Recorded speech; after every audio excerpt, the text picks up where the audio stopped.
Hi all അസ്സലാമു അലൈക്കും. നസ്രിസ് ബേക്സിലേക്ക് എല്ലാവർക്കും സ്വാഗതം. ഇന്നത്തെ നമ്മുടെ വീഡിയോ ഒരു പെട്ടെന്ന് തന്നെ നമുക്ക് ചെയ്തെടുക്കാൻ പറ്റുന്ന ഒരു ഡിസൈനാണ് കേട്ടോ. അപ്പം ഈ സ്പോഞ്ച് ചെയ്തിട്ടുള്ളത് ചോക്ലേറ്റ് കേക്കാണ്. അപ്പോൾ ഐസിംഗ് ഒക്കെ ചെയ്ത് വെച്ച് ക്രീം കോട്ട് ചെയ്ത ശേഷമാണ് കേട്ടോ ഫ്രിഡ്ജിൽ വെച്ചത്. അതിന് ശേഷം ഇതിൻ്റെ മുകൾ ഭാഗത്ത് കൊടുത്തിട്ടുള്ള ഈ കളറ് ബ്ലാക്ക് കളറാണ് കേട്ടോ. അത് വിപ്പിംഗ് ക്രീമിക്ക് ജെൽ കളർ കുറച്ച് ആഡ് ചെയ്തിട്ട് മിക്സ് ആക്കിയിട്ട് നമുക്ക് ആവശ്യത്തിനനുസരിച്ച് ഇതേപോലെ ചെയ്തെടുത്തിട്ടുണ്ട്. അപ്പം ഞാനൊരു പാലറ്റ് നൈഫ് വെച്ചിട്ട് ഇതേപോലെ ഞാൻ ഒരു മെലിഞ്ഞ ടൈപ്പിലുള്ള പാലറ്റ് നൈഫ് വെച്ചിട്ട് ഇതേപോലെ ഡിസൈൻ ചെയ്തതാണ് കേട്ടോ.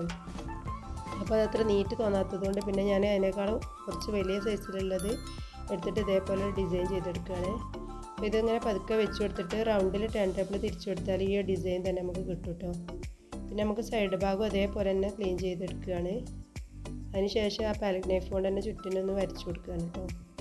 അപ്പോൾ ചാനൽ ആദ്യമായിട്ട് കാണുന്നവരാണെങ്കിൽ സബ്സ്ക്രൈബ് ചെയ്തിട്ട് സപ്പോർട്ട് ചെയ്യുക. പിന്നെ ഏത് തരത്തിലുള്ള വീഡിയോസാണ് നിങ്ങൾക്ക് കേൾക്കേണ്ടതോ അല്ലെങ്കിൽ പിന്നെ ഡെസേർട്ടോ അങ്ങനത്തെ എന്തെങ്കിലുമൊക്കെ ആവശ്യമുള്ളവർ കമൻറ്റ് ചെയ്യുക. അപ്പോൾ ഇൻഷാ അല്ലാഹ് ഒഴിവിൽ അതിനനുസരിച്ചുള്ള വീഡിയോസ് ഇടാൻ ശ്രമിക്കാം കേട്ടോ. പിന്നെ സൈഡ് ഭാഗം ഇതേപോലെ തന്നെ ചുറ്റിന് തന്നെ ലൈൻ ചെയ്ത് വരച്ചു കൊടുത്തിട്ടുണ്ട് കേട്ടോ. ആർക്കും എളുപ്പത്തിൽ തന്നെ ചെയ്തെടുക്കാൻ പറ്റിയിട്ടുള്ളൊരു ഡിസൈനാണ് കേട്ടോ അത്. എല്ലാവരും ഒന്ന് ട്രൈ ചെയ്ത് നോക്കുക.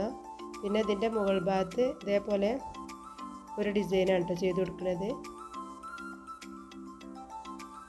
അപ്പോൾ നമ്മൾ ക്രീമാക്കി കൊടുത്ത് വൈറ്റ് ക്രീമാക്കി കൊടുത്ത ശേഷം ഇതേപോലെ ഒന്ന് പ്രസ് ചെയ്തിട്ട് ഇതേപോലെ ആക്കി കൊടുക്കുകയാണ്. നമുക്ക് എത്രയാണ് വേണ്ടത് അതിനനുസരിച്ച് ഒന്ന് പ്രസ് ചെയ്ത് കൊടുത്താൽ മതി. സ്റ്റാർ നോസിൽ വെച്ചിട്ടുള്ള സിമ്പിളായിട്ടുള്ള ഡിസൈനാണ് കേട്ടോ അതിൽ ചെയ്തെടുക്കുന്നത്. ചുറ്റിനും ഇതേപോലെ തന്നെ ചെയ്തെടുക്കുകയാണ്. അപ്പോൾ എല്ലാവരും ഇതേപോലെ ഒന്ന് ട്രൈ ചെയ്ത് നോക്കുക. കേക്കൊക്കെ ആദ്യമായിട്ട് ഉണ്ടാക്കുന്ന ആൾക്കാർക്കൊക്കെ സിമ്പിളായിട്ട് ചെയ്തെടുക്കാൻ പറ്റിയിട്ടുള്ളൊരു ഡിസൈനാണ് കേട്ടത്. എന്നാൽ കാണാൻ നല്ലൊരു ഭംഗി ഉണ്ടാവും ചെയ്യും. അതേ നോസിൽ വെച്ചിട്ട് തന്നെ അടിഭാഗത്ത് ഇതേപോലെ തന്നെ ചെയ്തെടുക്കുകയാണ് കേട്ടോ. അടിഭാഗത്ത് ചെയ്തെടുക്കുന്ന സമയത്ത് ഞാൻ പിന്നെ ബേസിലൊന്ന് പ്രസ് ചെയ്ത ശേഷമാണ് കേട്ടോ അതേപോലെ ചെയ്തെടുക്കുന്നത്.